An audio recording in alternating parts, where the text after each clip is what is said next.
Everything that's alive goes alive. You know, little tomato seeds you and Nancy planted in your garden, how they grow into nice red tomatoes.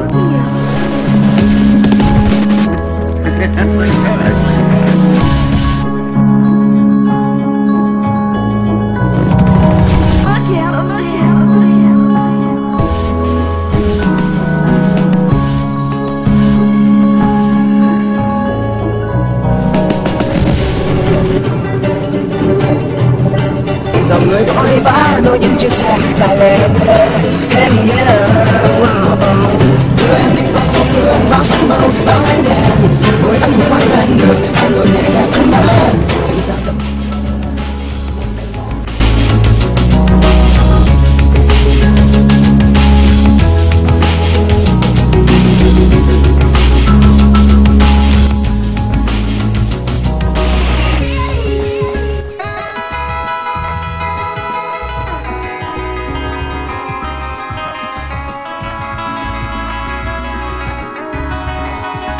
Now you're back to dance the floor with your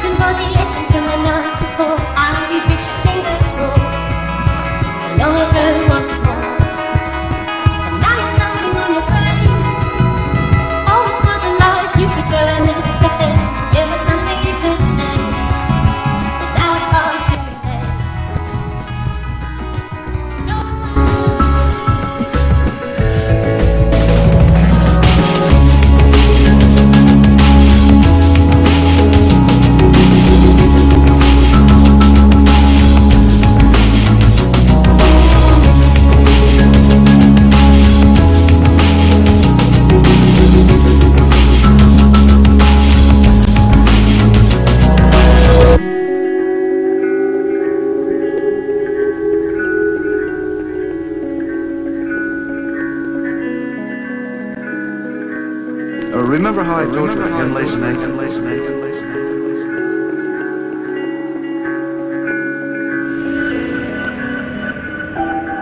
When the baby grows up to be an old man, dies.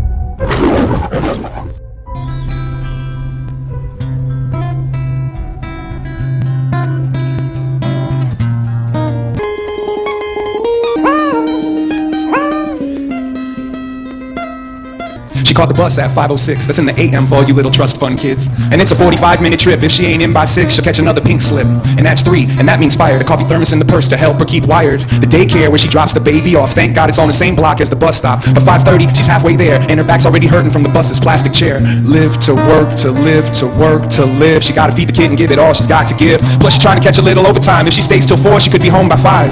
Shuts her eyes for the rest of the route and keeps her headphones loud to drown everything out but the same old song.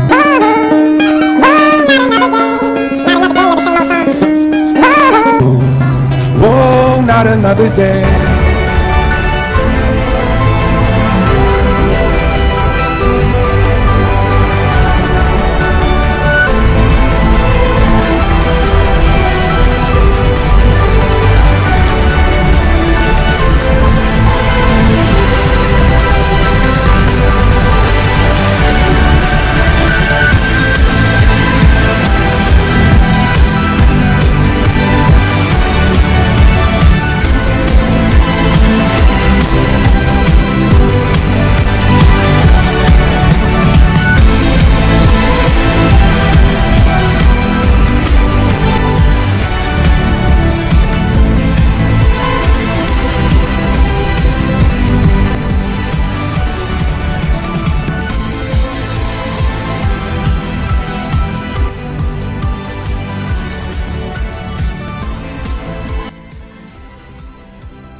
I suppose, accordingly, that all the things which I see are false, fictitious.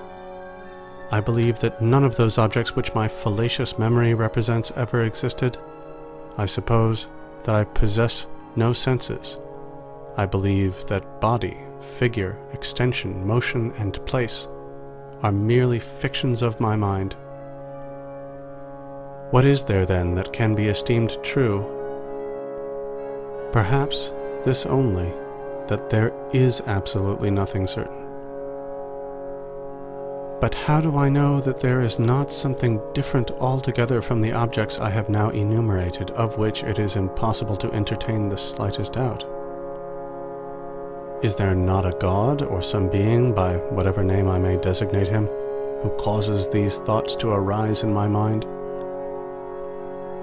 But why suppose such a being, for it may be I myself am capable of producing them? Am I then, at least, not something? But I before denied that I possessed senses or a body. I hesitate, however, for what follows from that? Am I so dependent on the body and the senses that without these I cannot exist? But I had the persuasion that there was absolutely nothing in the world, that there was no sky and no earth, neither minds nor bodies. Was I not, therefore, at the same time persuaded that I did not exist? Far from it. I assuredly existed, since I was persuaded. But there is I know not what being who is possessed at once of the highest power and the deepest cunning, who is constantly employing all his ingenuity in deceiving me. Doubtless, then, I exist, since I am deceived. And let him deceive me as he may, he can never bring it about that I am nothing, so long as I shall be conscious that I am something. So that it must, in fine, be maintained, all things being maturely and carefully considered, that this proposition, I am, I exist, is necessarily true each time it is expressed by me, or conceived in my mind.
1985. A studio in Hollywood. The biggest names in singing. Lionel, Paul, Kenny, Bruce, Huey, Ray, Tina, Cindy, Kim Carnes, and Michael. Joined together to create a song that saved the world. Hit it, boys! There comes a time when we heed a certain call, when the world must come together as one. There are people dying, and it's time to lend a hand to life, the greatest gift of all. We are the world, we are the children, we are the ones who make a brighter day, so let's start giving. There's a choice we're making, we're saving our own lives. It's true, make a better day, just you and me. When you're down and out, there seems no hope at all, but if you just believe, there's no way we can fall. Well, let us realize that one change can only come when we stand together as one.